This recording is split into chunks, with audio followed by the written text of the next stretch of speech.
mga guys. So dito si si Marlon Mutar nagagawa ng kanyang unit kasi hindi siya nag-i-start.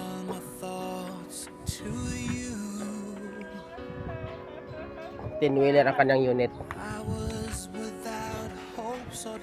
So itong tin-wheeler na to mga idol, inaabangan ko to pag nag-trailer na yung driver. Sakali makapagpatrace ako ng license. Ito na mga idol, itong unit na to.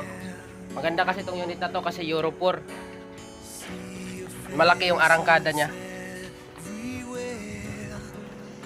Pag nakapagpatrace ako mga idol, itong unit na to na tin-wheeler, hindi natin masabi ang panahon, baka dito rin ako magsanay.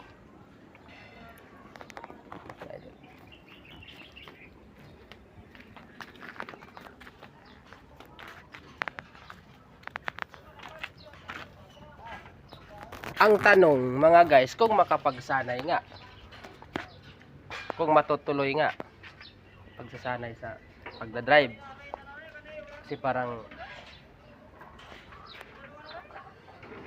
minsan wala sa isipan ko na magdadrive parang wala, minsan parang hindi ako parang wala akong ganang magdadrive, hindi pumapasok sa isipan ko na magdadrive ako.